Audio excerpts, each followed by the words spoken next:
Você é apenas um peso. Fique longe, meu irmão mandou por mensagem na véspera de Ano Novo. Eu passei meses cobrindo as dívidas dele enquanto ele festejava.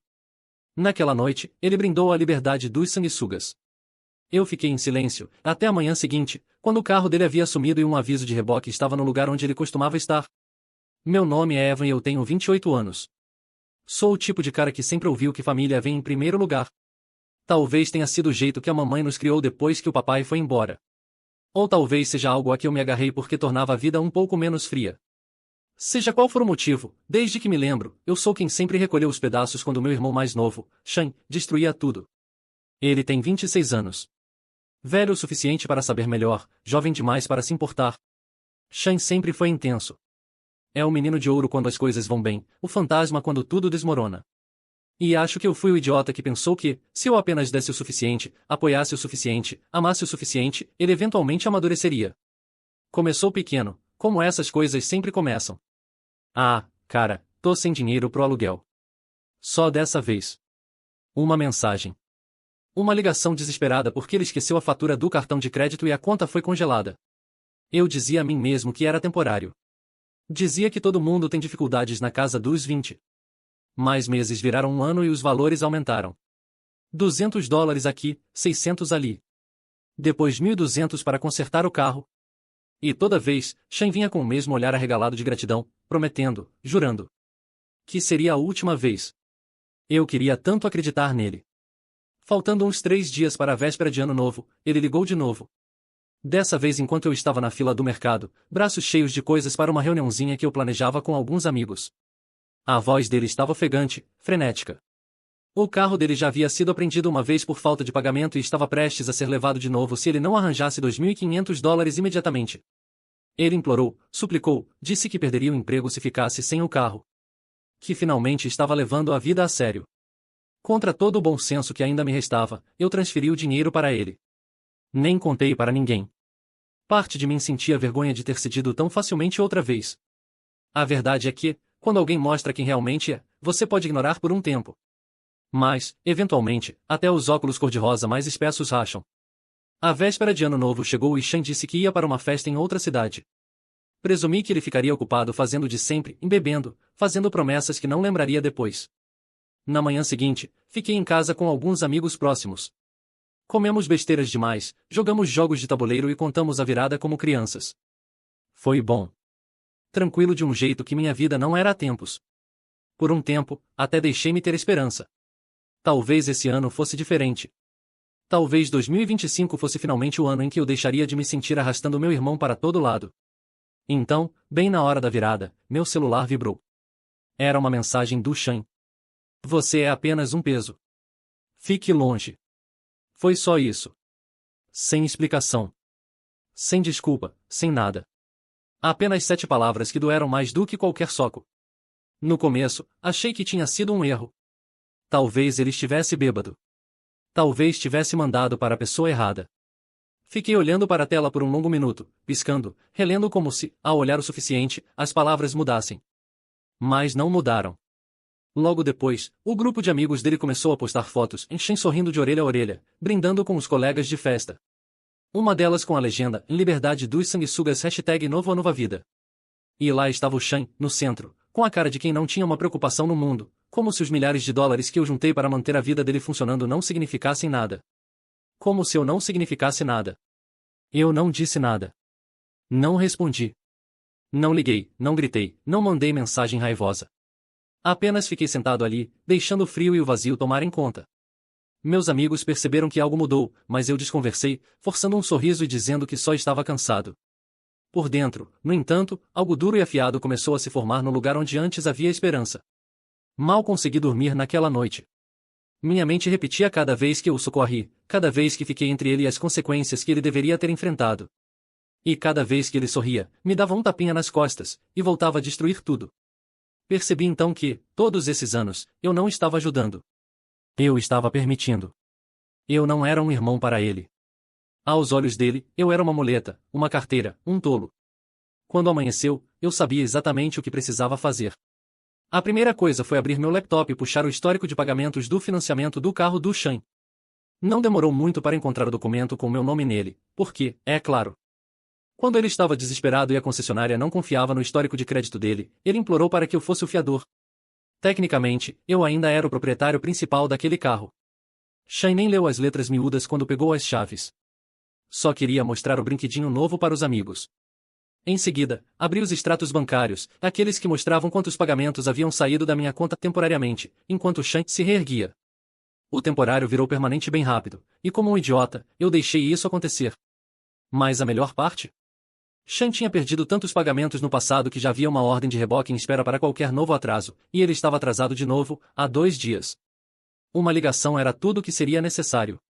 Eu fiz essa ligação por volta das 8h30 da manhã, antes mesmo de ele ter a chance de se arrastar para fora da casa de algum estranho onde provavelmente desmaiou. A empresa de reboque lembrou do caso imediatamente e disse que ficaria feliz em agilizar a coleta. Eu só precisava confirmar que era o proprietário registrado. Eu sorri. Ah, eu definitivamente sou o proprietário. Às 9h45, eu estava estacionado no meu carro do outro lado da rua da casa do Shane, tomando um café e observando o caminhão de reboque entrar na garagem dele. O carro do Shane, um Mustang vermelho chamativo que ele não podia bancar nem nos melhores dias, ainda estava lá, estacionado torto como se ele tivesse tropeçado ao sair dele na noite anterior. Sem pensar 2 vezes, o motorista do reboque saltou do caminhão, engatou o carro com uma rapidez profissional e, em 5 minutos, o Mustang já estava fora do chão, balançando levemente enquanto o motorista travava tudo no lugar. Quando o caminhão começou a sair, vi a porta da frente do Shane se abrir com um rangido. Ele estava sem camisa, descalço, o cabelo uma bagunça completa. Ele estreitou os olhos contra o sol da manhã, claramente tentando processar o que estava vendo. Por um momento, ele apenas ficou parado, congelado. Depois saiu correndo em direção à rua, agitando os braços e gritando algo que eu não conseguia ouvir do meu carro. O caminhão de reboque nem diminuiu a velocidade. Abaixei o vidro apenas o suficiente para ouvir o último eco da voz do Shane gritando pela rua, histérico e tão confuso. E então meu celular vibrou. Chamada recebida, em Shane. Eu fiquei olhando, deixei tocar 1, 2 vezes, e quando finalmente foi para o correio de voz, minha tela se iluminou com a primeira mensagem de texto do dia: Encara, onde está meu carro? Coloquei o celular virado para baixo no banco do passageiro e me recostei, deixando o calor do sol atravessar o frio da manhã. Pela primeira vez em muito tempo, eu não me sentia como quem estava carregando um peso morto. Mas eu não tinha terminado, nem de longe, porque o carro do Shane era só o começo, a verdadeira tempestade ainda estava a caminho. Fiquei ali mais alguns minutos, apenas deixando aquela sensação se aprofundar. Não era felicidade, exatamente. Era mais calmo que isso, como estar na beira de um campo depois que o fogo queimou tudo, carbonizado, vazio, mas livre. Um recomeço. Minhas mãos não tremiam mais. Meu coração não disparava. Pela primeira vez em anos, eu não estava correndo para consertar o último desastre do Shane. Eu não estava tentando catar os pedaços da bagunça que ele fazia e deixava para mim resolver. Eu estava, finalmente, deixando tudo desabar como precisava. Quando cheguei em casa, a verdadeira queda começou. Shane explodiu meu telefone. 6 chamadas perdidas. Depois 12. Depois 19. Um fluxo de mensagens começou a invadir, começando com pânico confuso, passando para raiva, e terminando numa fúria completa. O que você fez? Me responde. Isso não é engraçado. Vou chamar a polícia. Essa me fez rir. Ele podia tentar. O título e a documentação estavam todos no meu nome.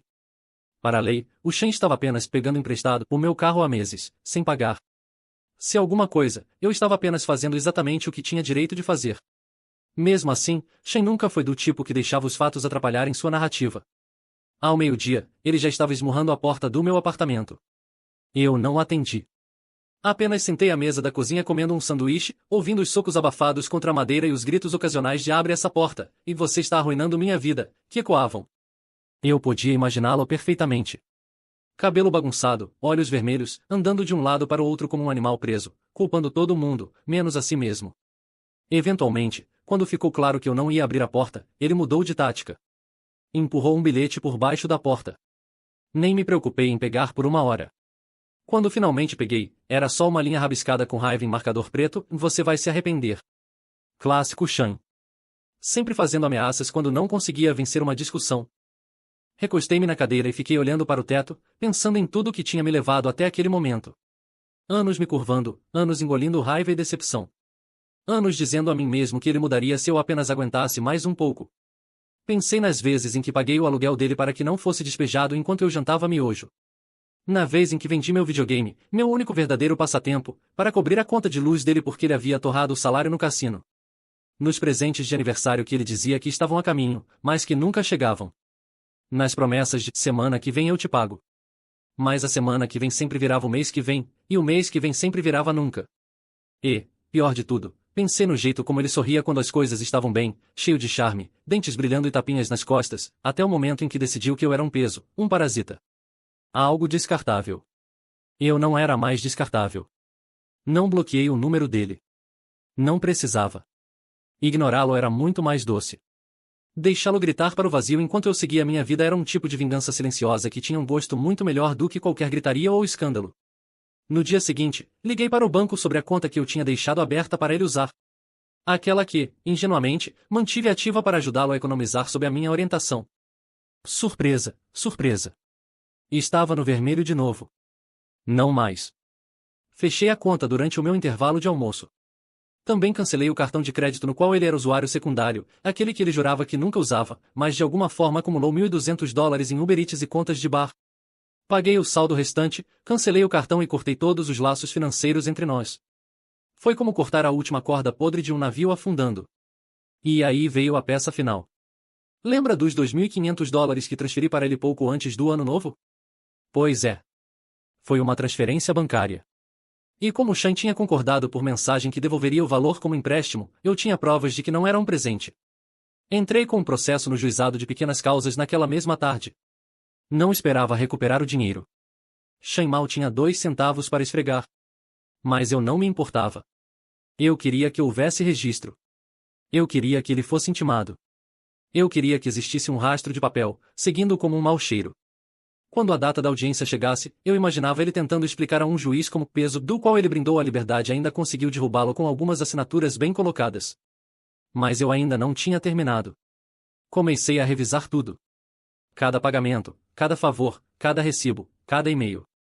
Documentei tudo, de forma organizada, calma, como um contador fechando um balanço depois de um ano bagunçado. Foi cansativo. Sim. Emocional. Teve noites em que fiquei acordado até tarde demais, me perguntando se talvez eu estivesse indo longe demais. Se talvez eu devesse simplesmente deixar para lá. Mas então eu me lembrava de como Shane me olhava naquelas fotos. Sorrindo, erguendo um copo, rindo com os amigos enquanto brindava por estar livre de mim. Livre do cara que manteve as luzes dele acesas. Livre do cara que colocou gasolina no tanque dele. Livre do cara que enfrentou as batalhas que ele era fraco ou preguiçoso demais para lutar. Ele não me queria por perto. Tudo bem. Eu estava acabado. A última peça, aquela que realmente faria tudo desabar, caiu no meu colo alguns dias depois, quando recebi uma correspondência muito interessante. Era um aviso sobre a apólice de seguro do Shane. Aquela que tinha sido vinculada à minha para conseguir uma taxa mais baixa para ele. A apólice tinha sido cancelada. Por falta de pagamento. Eu sabia que Shane não podia pagar um seguro próprio. E também sabia que provavelmente ele nem tinha percebido ainda. Mas ele perceberia. Especialmente quando descobrisse que dirigir sem seguro não era apenas uma advertência. No nosso estado, isso significava multas pesadas, possível suspensão da carteira. E se ele fosse parado ou se envolvesse em qualquer acidente, bem, não seria nada bonito. Sentei-me no meu sofá, virando o envelope nas mãos, sentindo o peso dele. Não era satisfação. Nem alegria. Era alívio. Alívio de não ter que carregar aquilo mais. Alívio de que Shane finalmente enfrentaria consequências reais, pela primeira vez na vida. E quando a queda finalmente chegasse, seria espetacular. Mas antes, eu só precisava esperar. Esperar a próxima ligação, a próxima batida desesperada na minha porta, a próxima mensagem pedindo ajuda. E quando viesse, eu estaria pronto. Não demorou muito. 3 dias depois, pouco antes do meio-dia, meu telefone se iluminou com o nome do Shane novamente. Eu não atendi. Apenas fiquei olhando enquanto ele tocava. O nó familiar de culpa que costumava apertar meu estômago parecia mais frouxo, menor agora. 1 minuto depois, uma mensagem apareceu. Cara, sério, eu preciso da sua ajuda. Deixei o celular de lado, dessa vez virado para cima, e voltei para o meu café, deixando ele se desesperar, deixando-o perceber que a ponte que queimou não ia se reconstruir magicamente. Mais 1 minuto se passou. Por favor, cara, estou preso. Fui parado. Sem seguro. Estão falando em rebocar de novo. Eu juro que vou te pagar. Por favor. Eu quase ri. Quase. A ironia era perfeita demais. Ele nem sabia que não havia mais carro para ser rebocado. O Mustang já tinha ido embora fazia tempo. A financeira já tinha colocado o carro em leilão 2 estados além. Quanto à carteira de motorista dele, se estivessem checando o histórico direito, viriam as infrações acumuladas no meu seguro, todas sem ele pagar um centavo. O tipo de bagunça que não desaparece com alguns pedidos de desculpa. Outra mensagem chegou. Por favor, irmão, estou implorando. Não sei o que fazer. Foi aí que me dei conta. O desespero não era mais fingimento. Não era uma daquelas lágrimas de crocodilo que o chão derramava sempre que precisava de dinheiro ou de simpatia. Era real cru. Feio. Eu deveria ter me sentido mal.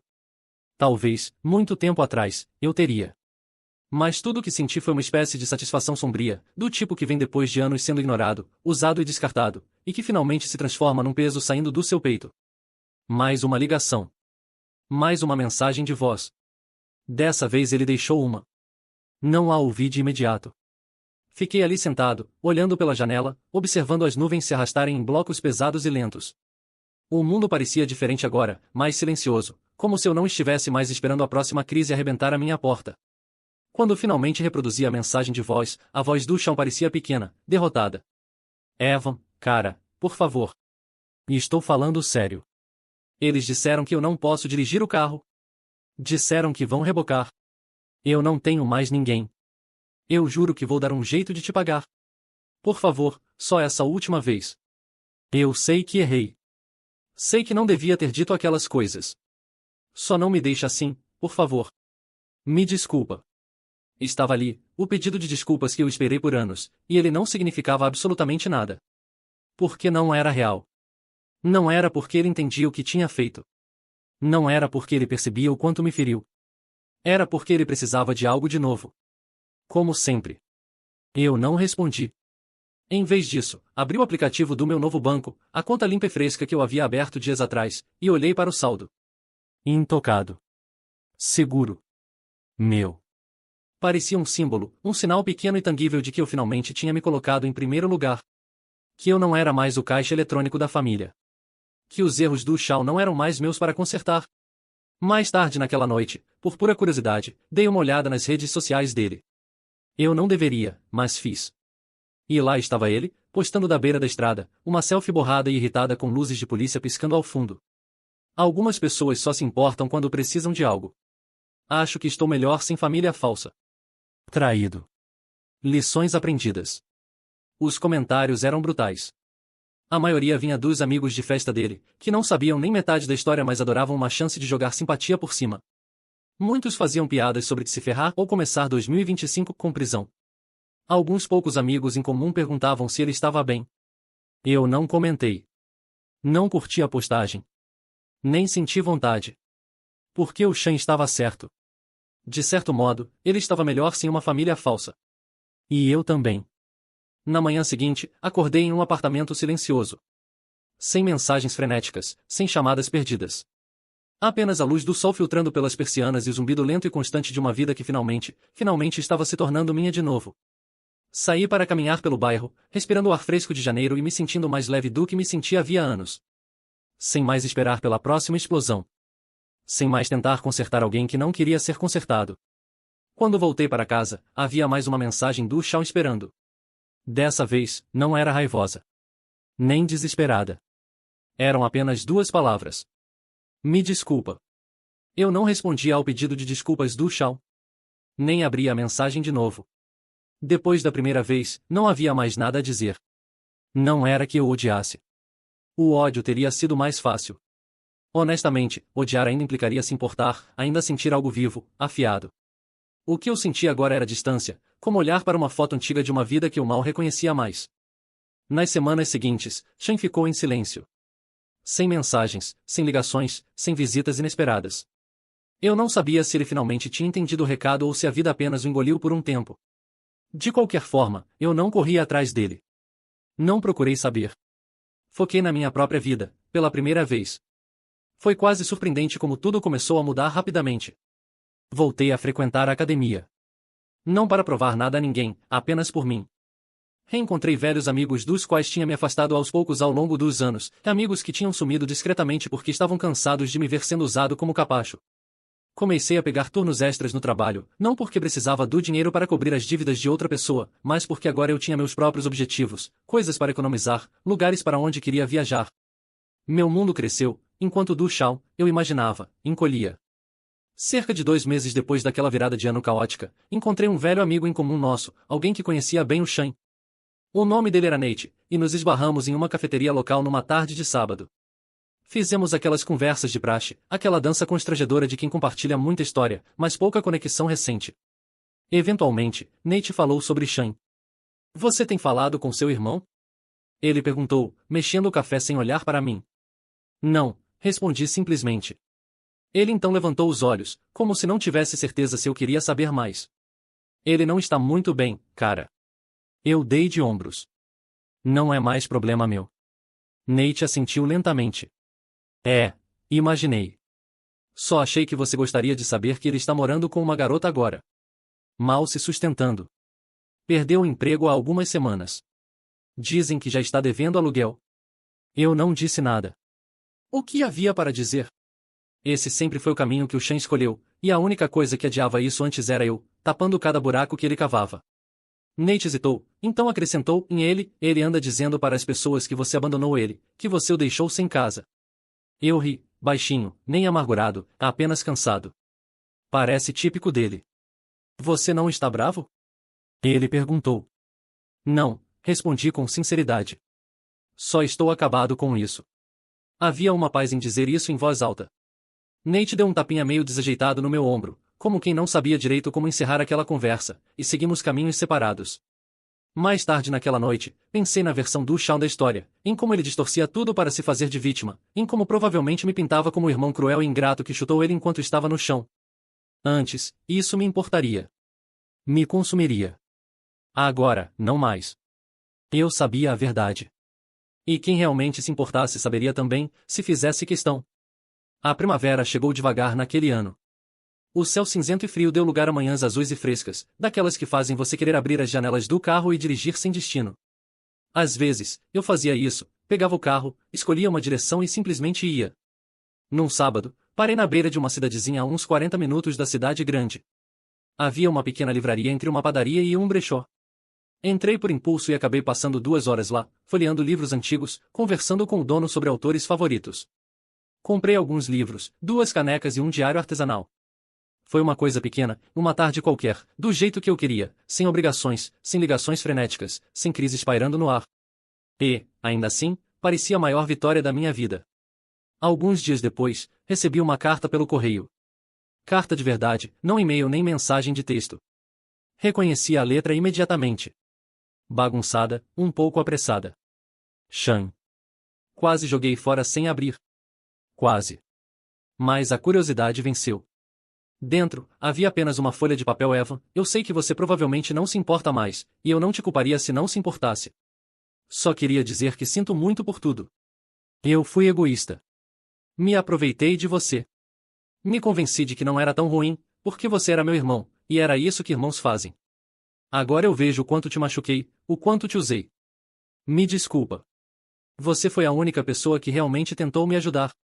Eu vejo isso agora. E estraguei tudo.